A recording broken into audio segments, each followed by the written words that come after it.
নমস্কার সবাইকে, আশা করছি তোমরা সবাই খুব ভালো আছো এবং আমিও ভীষণ ভালো আছি। চলে এসেছি তোমাদের জন্য নতুন একটা ভিডিও নিয়ে। ভিডিওতে আমি বলেছিলাম আমি রাধা গোবিন্দর এবং আমার আরও বাকি ঠাকুরের পুজো এরপর নিয়ে আসবো। তো যেমন ভাবা তেমনি কাজ, অনেকটা দেরি হয়ে গেল যদিও, তাও আমি এটা পোস্ট করবো কারণ এগুলো একটা স্মৃতি হয়ে থেকে যাবে সারা জীবন। যাই হোক, তো প্রথমেই তোমরা দেখতে পেলে আমি রাধারানীকে খুব সুন্দরভাবে চন্দন সহযোগে ভালো করে স্নান করে নিচ্ছি এবং নতুন বস্ত্র পরে নিচ্ছি। যেহেতু নীল রং খুব পছন্দের, তাই এই পয়লা বৈশাখে আমি চেয়েছিলাম সবাইকে নীলের ওপরে কিছু পরাবো। তাই জন্য আমি নীল সাদার ওপরেই সবার জামা কাপড় কিনে নিয়েছিলাম এবং তার সাথে ম্যাচিং করে কানেরও কিনে নিয়েছিলাম আগের দিন মেলা থেকে। রাধারানীর স্নান কমপ্লিট হয়ে গেছে, রাধারানীকে সিংহাসনে তুলে দিয়েছি। এরপর আমি গোবিন্দকে ভালো করে চন্দন এবং ফুল দিয়ে খুব সুন্দর করে চান করিয়ে নিচ্ছি।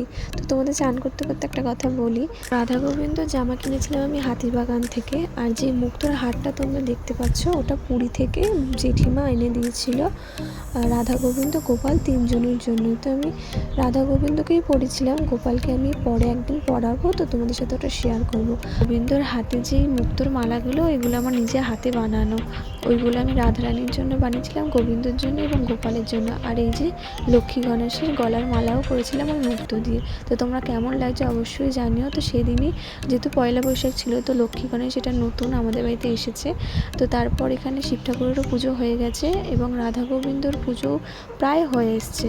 তো এরপর আমি এখানে সবাইকে ভোগ দিয়ে দিচ্ছি এবং রাধা গোবিন্দর হাতে যে তোমরা ফুলটা দেখলে, ওটা কিন্তু আমাদের গাছের ফুল। তো তোমরা অবশ্যই জানো যে ফুলের সাজে রাধা গোবিন্দ এবং প্রত্যেকটা ঠাকুরকেই কেমন লাগছে। আগের ভিডিওতে আমি বলেছিলাম সেদিন আমাদের বাড়িতে প্রথম আম এসেছিল, তো এই আমটা প্রসাদ দিয়ে আমরা খেয়েছিলাম।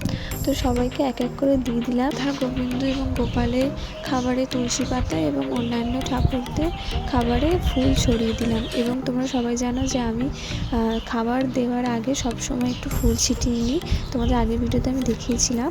তো আমি প্রতিটা জায়গাতে একটু ভালো করে ফুল ছিটিয়ে, এমনিও ভীষণ ভালো লাগে ফুল জিনিসটাই। তো আমি যখনই পুজো দিই আমি একটু বেশি বেশি করে ফুল দিই, কারণ আমার ভীষণ ভালো লাগে এই ফুল, ধূপ এবং ঠাকুরের গায়ের যে আতরের গন্ধ, এই তিনটে মিলিয়ে যে এত সুন্দর একটা গন্ধ আসে না পুজো দেওয়ার পর, আমার ভীষণ ভালো লাগে। তারপর আমি সুন্দর করে সবার আরতি করে নিচ্ছি, তো তোমরা দেখতেই পাচ্ছ। এবং এই রাধা গোবিন্দর মুকুট না সব বৃন্দাবন থেকে আনা।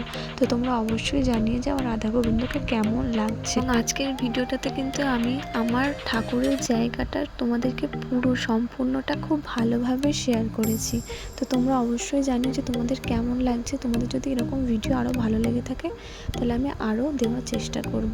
তো তোমাদেরকে আগের ভিডিওতে বলেছিলাম যে এই ধূপটা হচ্ছে বৃন্দাবন থেকে আনা রজনীগন্ধা। যদি আগের ভিডিওটা না দেখে থাকো তাহলে অবশ্যই একবার দেখে এসো, আশা করছি তোমাদের ভীষণ ভালো লাগবে। এই ভিডিওটার ফার্স্ট কমেন্টে লিঙ্কটা দিয়ে দেবো, তো তোমরা অবশ্যই গিয়ে একবার দেখে এসো। ভিডিওটাতে আমি রাধা গোবিন্দর সাজ সেরকমভাবে শেয়ার করতে পারলাম না, কিন্তু আমি শর্টসে খুব ভালোভাবে শেয়ার করব। তো শর্টস দেখার জন্য আমার চ্যানেলটা খুব তাড়াতাড়ি করে সাবস্ক্রাইব করে রেখে দাও, যাতে প্রতিটা ভিডিও তোমরা দেখতে পারো।